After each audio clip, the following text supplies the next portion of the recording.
going to go ahead and begin there. I apologize for the technical delay there, but we're actually just right back on time here. So we've got 2 more speakers to go before we break for lunch. Our first speaker here is Lefteris, who is the founder of Rodkey Solutions, and you're going to be speaking us today about a topic of beyond solo staking.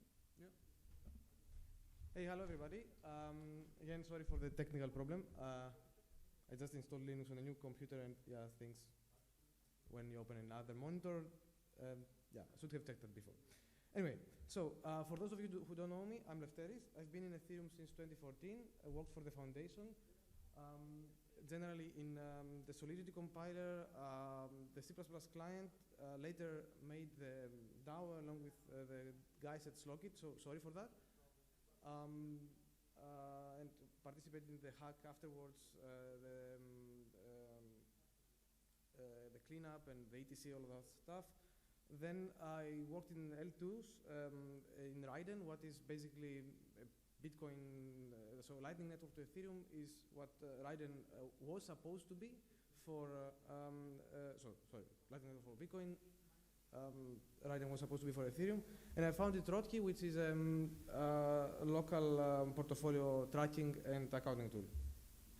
So whenever I mention staking to my mother, she's always thinking that there's a solo guy just sitting alone eating a steak. It's like, it's not such a sad picture, it's actually something that we should all try to be doing. I hope that many of you here are working on solo staking. So all you need to do is maintain a local machine, just like this Intel NUC here. You need to just run an execution, a consensus client, and that consensus client should have a validator inside. You don't need to buy liquid staking derivatives. You just need to self-manage your key store and your validators, everything on this own local machine. The benefits. You get all the fees, right? There is no protocol fees. There is no operator fees. There is a possibility for a high, juicy MEV block, which always seems to go to Lido for some reason. I don't know. Like it's never like every time I see these tweets. Oh yes, maybe no, never. You get paid in ETH and not some other derivative token. You have control and full freedom over your stake. You're not exposed into protocol and contract risk. We haven't seen any problems yet with LSTs, but who knows? And it's good for the network. Like if you ever heard Superfizz talk about it, yes, decentralization, decentralization, decentralization, please run solo validators. There are drawbacks, of course, it's not all rosy. Yeah, someone ate a K there. It needs occasional maintenance work. Like you can see, this is a staker that I ran at some point. It needs, like cleaning. Depending on jurisdiction, you need to consider tax implications. So in some jurisdictions, it's a bit harder for you to run your own node because it makes you have to have a company. But also the LSTs have their own problems. In some other jurisdictions, you need to generally consider with a tax accountant before doing anything with staking. And all the dangers of self-custody, like if the whole thing catches on fire and you don't have anything else, any backups anywhere else, then you're screwed.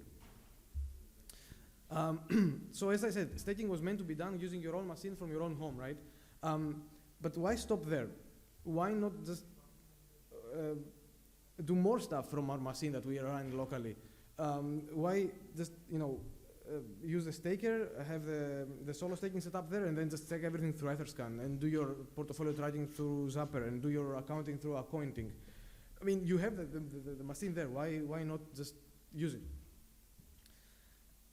The reason that you should not just be using these other centralized tools is that everything is a centralized software as a service tool that has data that they keep, and it can be sold or it can be leaked in the, if you assume no malice at all, still things can leak.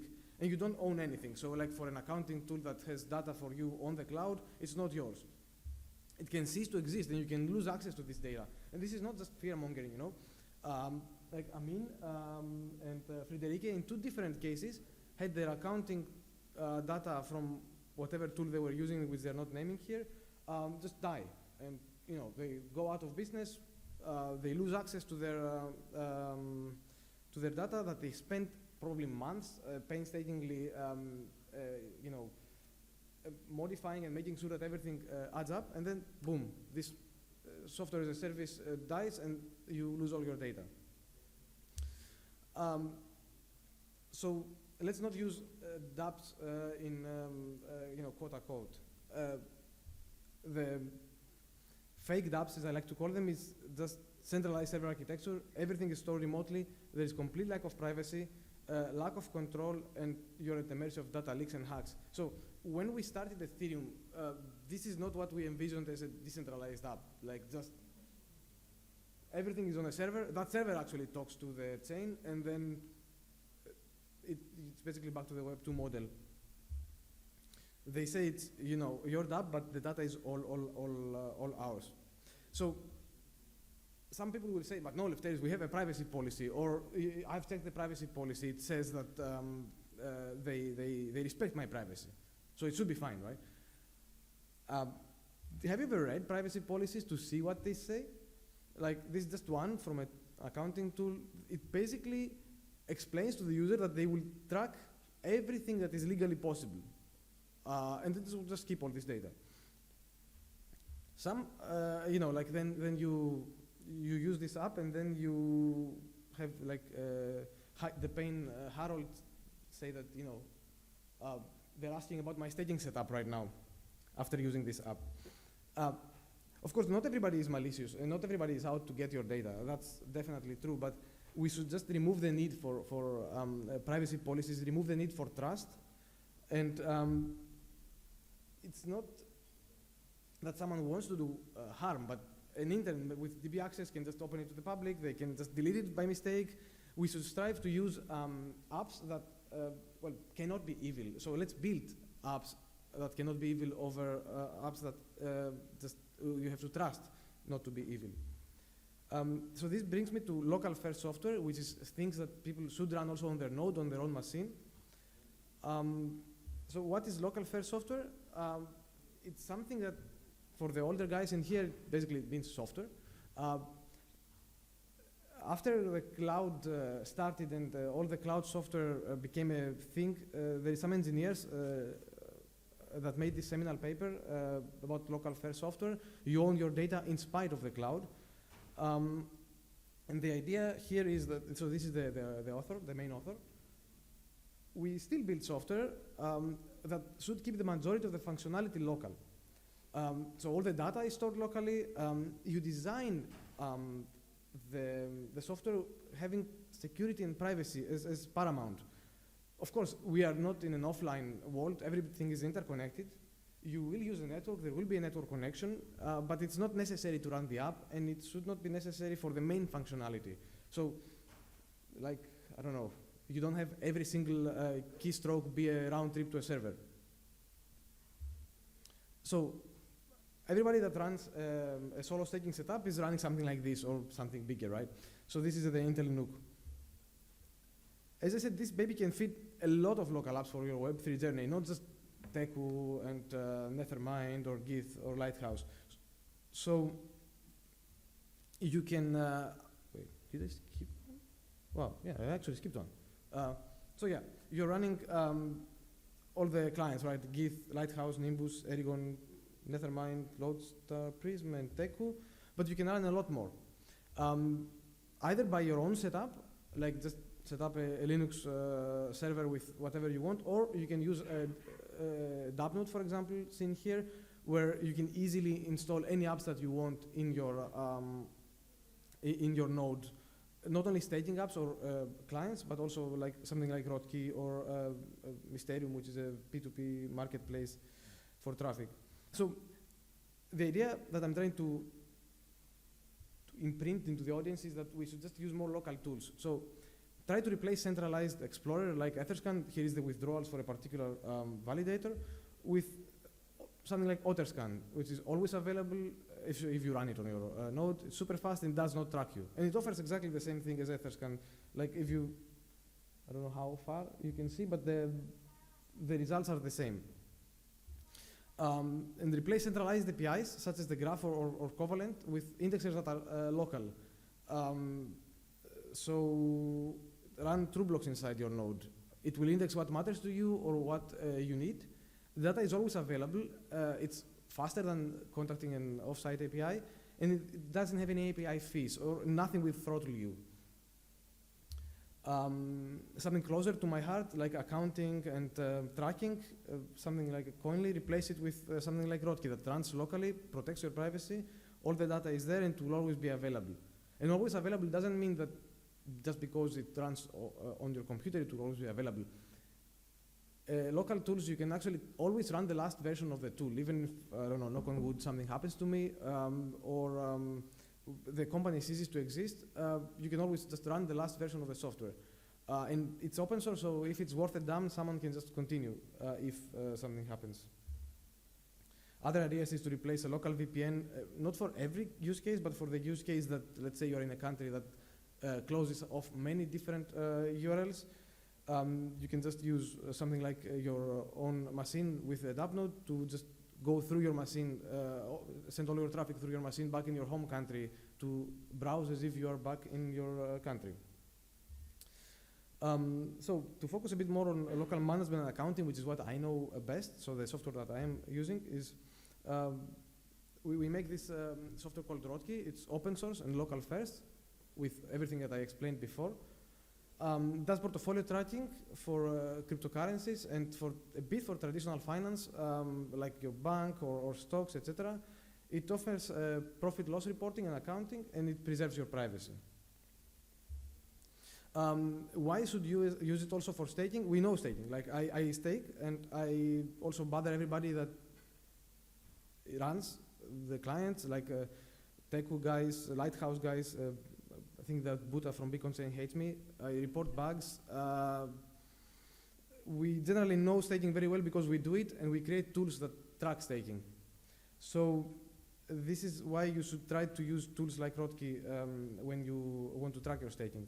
So what it does is just gives you an overview of all of your assets in a dashboard, historical data. So like the net worth graph, how much you have in, I don't know, various exchanges, various chains, how much you have in manual input balances like your bank or some stocks that cannot be tracked. And it also can track all of the EVM transactions, understand them, decode them in human readable format, and show them to you. And it also connects to exchanges such as Kraken and more. And it shows those events and any other events that maybe you can also input manually. As I said, we can create a profit loss report that is basically accounting over all of the events over like staking, trades, whatever else you have, and then export it in a CSV so that you can share it with your accountant. And the idea behind Rodkey is to be totally customizable for as many different jurisdictions as possible. You can customize stuff like the nodes used for its chain, customize the pricing, like the price oracles used, in what order, what's the probability, and different for current prices and different for historical prices. And for accounting, like accounting has so many different jurisdictions, even in Europe, like every country, even though they are European Union, seems to want to do things completely different. So we try to have as many different configurations as possible and add more and more as users ask for them. So since this is,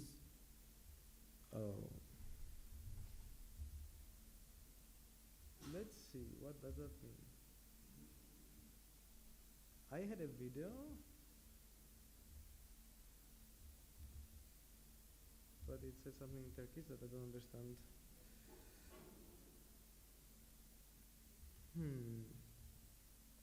I'm offline. Okay. Seem to not have a connection. Yeah.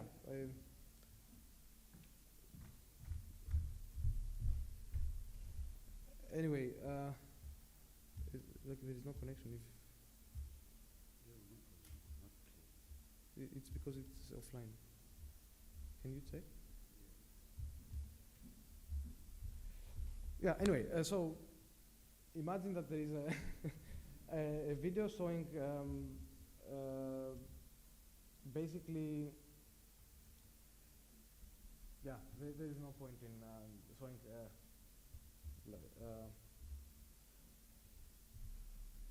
For staking, we can so Rodkey can show you what you can.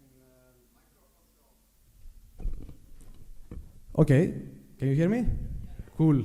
So for staking, Rodkey can show you basically how many validators you have by checking the withdrawal and the deposit addresses, and then how much was withdrawn from the consensus layer, gained basically by consensus layer by withdrawals, and then thank you so much.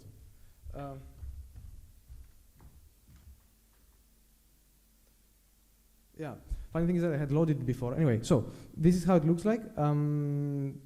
So how much ETH has this is a demo account.